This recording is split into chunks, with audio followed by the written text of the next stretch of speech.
My religion is Hamitics. My spirituality is Ubuntu Maat Consciousness. I am a Hamitician. Here is a thought-provoking question to all so-called men of God, pastors, prophets, apostles, imams, and rabbis. How do you feel when you teach and champion a god or a deity who looks exactly like our colonizer, abuser, and enslaver? Holy Text Revisited series. The title we are going to discuss today is They Are Not Following Jesus, But. Current black religious map shown here has a lot of indications of what's of the trend in Africa. A momentous shift is in the making. In Europe and United States, millions are leaving Christianity, Islam, and Judaism. And millions of black people who are unaware of this generational shift continue to embrace this. The proportion of Europeans and Americans who are Christian has dropped from 95% in 1910 to 76% in 2010. Yet Christianity has grown enormously in sub-Saharan Africa and the Pacific region, where there were relatively few Christians at the beginning of the 20th century. The share of population that is Christian in sub-Saharan Africa has climbed from 9% in 1910 to 63% in 2010. While in the Asia Pacific region, it rose from 3% to 7%. So too is Islam. What's going on here? Why? Islam continues to enslave black people. The religion of Islam does not look upon black people favorably. Propaganda will try to show you or prove to you that it's good, but Islam is not an African religion. It is an enslaver religion, a colonizer and brainwashing strategy by the Turks, so-called white Arabs. That's a fact that we should know and emphasize. Hence, they find it easy today to auction black people, to abuse black women, black children, black males, because they have a tendency that they have been engaged in for years. They were the first to enslave black people. They are still enslaving black people and colonizing black people. But of course, they'll say we are all brothers, this and that and that. It's all propaganda. The truth is, they are not an African religion, but an enslaving religion. Now, since millions think they are Christians, let us share this fact. There is no original Christianity today. And the Christianity is a man-made belief system. Despite all this, Christianity differs from the one you read in the Bible. Ever wondered, with so many diverse doctrines, which Christianity is right? Few of them know that Jesus never attended church, that Jesus never read the New Testament, but that he read the Torah. And he said in Matthew 5:17, do not think that I came to abolish the law or the prophets.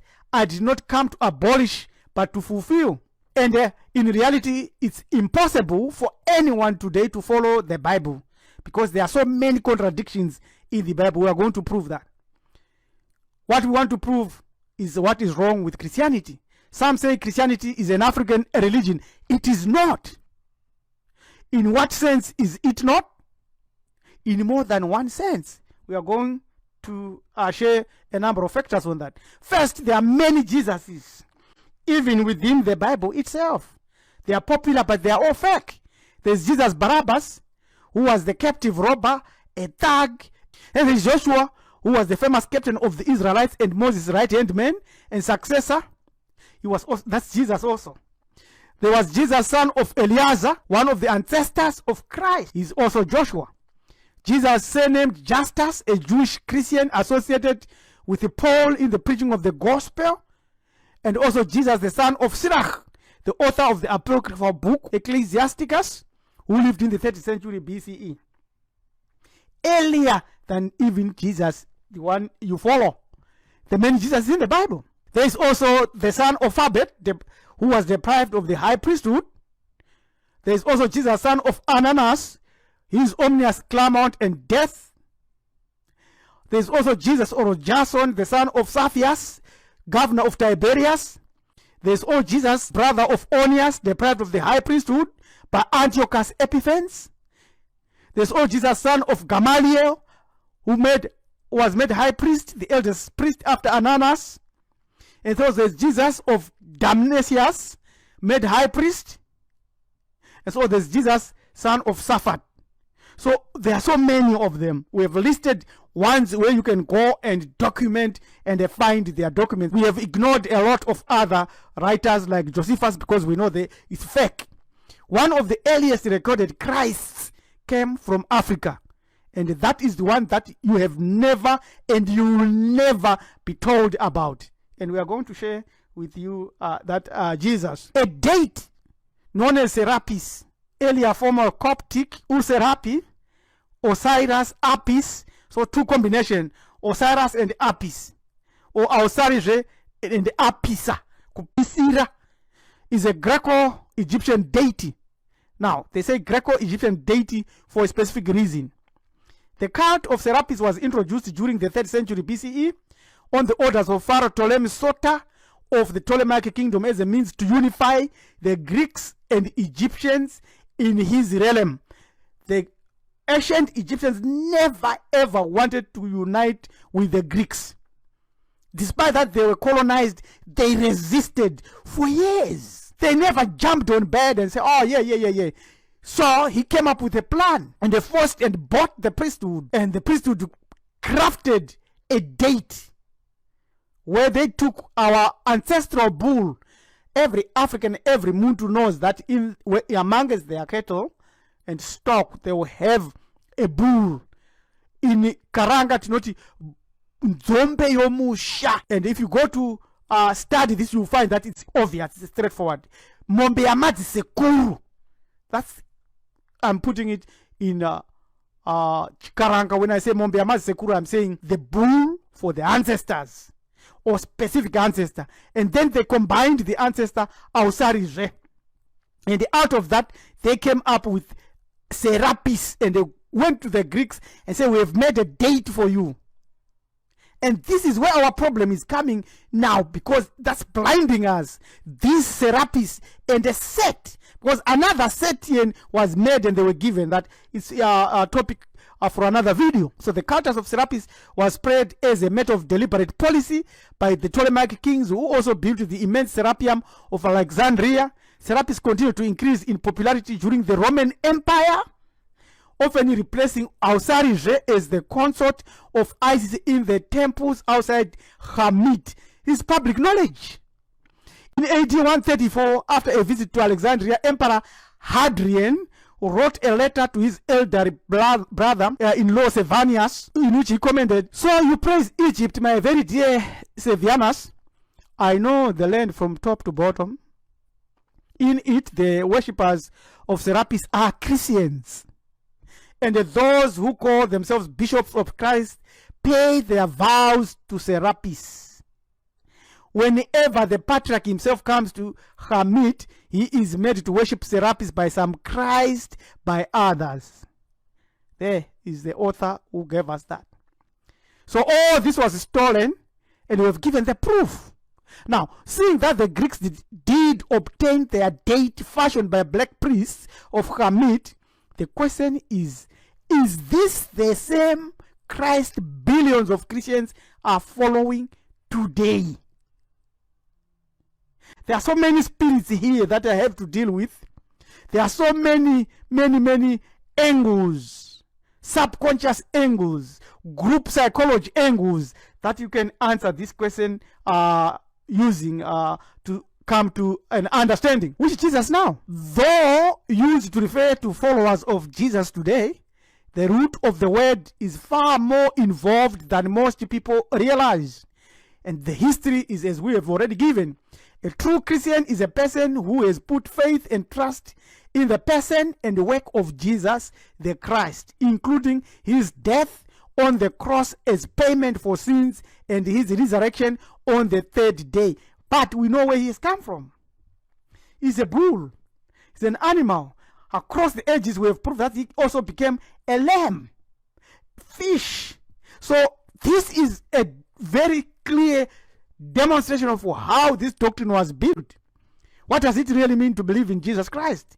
Because of various doctrines of demons, many wrongly think they can believe on Jesus without obeying his emphasis on doctrine. So there's a mixing here.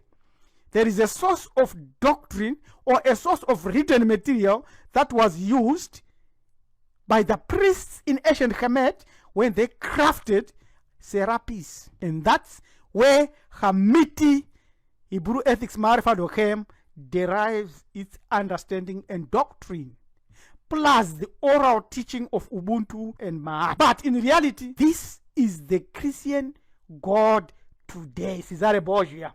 But we have demonstrated where that came from. So modern Christian practices do not change one into Christ-like. Why? Because you cannot become a bull.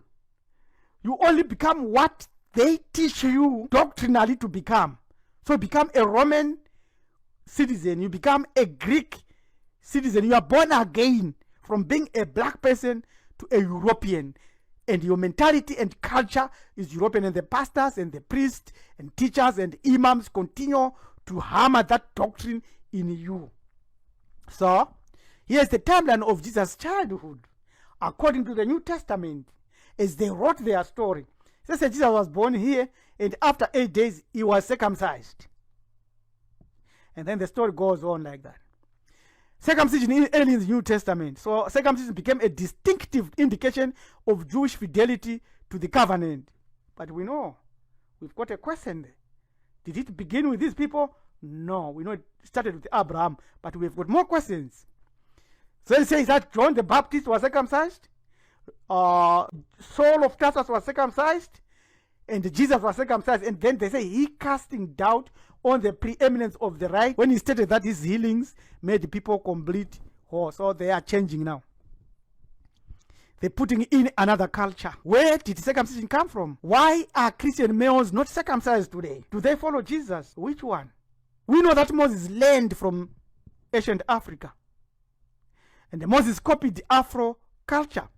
Acts 7, 20-29, 22 says, and Moses was learned in all the wisdom of the Egyptians, and was mighty in words and deeds.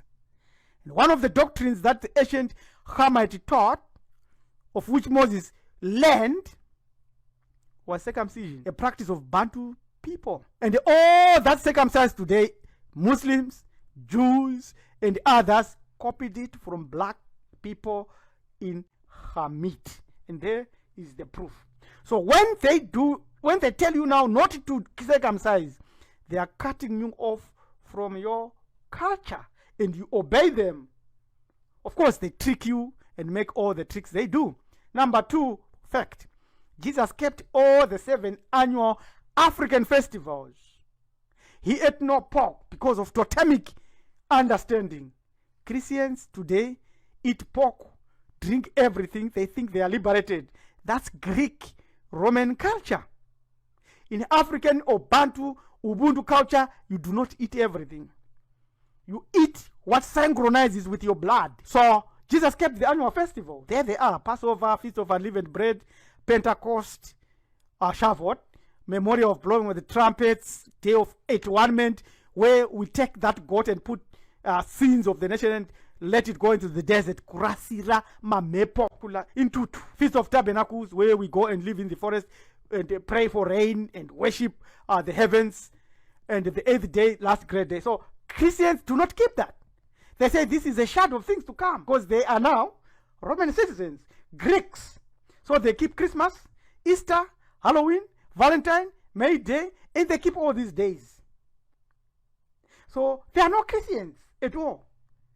You can never find them. Now, many Christians, unbeknownst to most of them, and early Christians, they don't know that there were 2 distinct divisions or denominations. There were 2. But in doctrine, the New Testament portrays 2 complete different doctrines. One was organized by the Jewish followers of Jesus, his disciples and close associates. The other was headed by Paul and the mostly non-Jewish followers. So that's why you find that In Matthew 17, Jesus says, do not think I've come to abolish the law or the prophets. I've come not to abolish them, but to fulfill them. And then Paul says, go to hell. Jesus abolished the law with all its commandments and regulations. Ephesians 2:15 and Colossians 1 says, we are no longer under the law. We are under grace. And then Matthew 5:18 says, truly I say to you, till heaven and earth pass away, not an iota, not a dot will pass from the law until all is accomplished. Romans 10 says, Christ is the end of the law, and everyone is justified by faith. These are Christians. And who do they believe? And then they say, Jesus says, if you want to enter into life, keep the commandments. Christians say, no, by the works of the law, no human being will be justified. That's Paul. So these are Romans now. But they craft these stories and they make them look like inspired. And they were not inspired. So Christians are not following Jesus. But even if they would stop at Jesus and they never go where Moses learned. Now, what all Christians and Muslims seem to ignore is that for 2,000 years, humanity has been manipulated to worship and adore a human male made by Greco-Romans. Nobody really knows the original face of Jesus because the creature called Jesus was a bull. This is where Jesus came from. Apis, the bull. The original religion is based on ancestral and divinity veneration. Totems. Totemic. It is the original religion whose spirituality we call Ubuntu or Mahati today. No wonder even in the Torah they say the God of Abraham, Isaac, and Jacob. Ancestors. Their ancestors. They could not escape that. Real tribal divinity. So come out of this Babylon, you people of origin. You people who had this in reality. This belief and philosophy in reality. Now, syncretism of ancient Egyptian gods, Ausari, and who is the moral judge of the soul of the dead, and his son Horesu, or Hatore, Sitole, cow, or Isisu, considered the living personification of Ptah, therein coming the god Apis to rule. The personage is worshipping Hathor at Del Bahari. A mistake. This is Hathor veneration, totemic activation. That's what they come now and tell, they worship cows. No, it's totemic. So the cult of Serapis and Isis was introduced into Greece in the 4th century BCE and into Italy by the later 2nd century. Patrick Walsh, you can read his books. Christian God, Jesus, was man-made. Christian doctrines were borrowed and recast and modified and edited in Rome. There it is. Open your eyes, people. The truth is right in front of your eyes. So when they made their doctrines, they drew the picture of the man they want you to worship, not that bull. Yes. Here's what Constantine Volny says. Ye priests at this relation, you wear his emblems all over your bodies. Your tonsa is the disk of the sun. Your star is the zodiac. Your rosaries are symbols of the stars and planets. You pontiffs and prelates, your mitre, your crozier, your mantle are those of Ausari. And that cross whose mystery you extol without comprehending, it is the cross of Serapis, traced by the ancient Hamite priests on the plan of the figurative world, which passing through the equinoxes and tropics become the emblem of future life and the resurrection, because it touches the gates of ivory and the horn through which the soul passes into heaven. This is deep. I will not read it again. Technically, not. The story of Jesus and the passion of Christ is a monotheistic rewrite of the polytheistic story of Horesu and the passion of Ausarize, wherein the Egyptian gods and goddesses, except Horus, became humans and Ausarize became God. You go to this website. What's missing here is that it all begins with animism. Then it becomes polytheistic. And then it leads us to that ancestral veneration and kuripa ngozi ngwendele propitiation. This is the doctrine. Millions think they are born again. There is no original Christianity today because it's a man-made belief system. All it leads you to is your embracing Greco-Roman culture when you teach your identity and you are born again as a European, as a Roman, under various denominations. And then say you are born again, and then they give you the spirit. And they remove the spirit of Osiris, and they put the spirit of their own creation of Jesus, whom they created. So, say no to Christianity, Judaism, and Islam. Embrace thy own self and connect to your true divinity. Think about this very deeply. For more on these topics and many others, shoot us an email today on join@maarifado.com. Subscribe to our channel, Hamiti Hebrew Ethics Maarifado Organization, HEM. This preacher Rabbi Ellen Dumizulu. We are rebuilding our greatness. Thank you. Have a good day.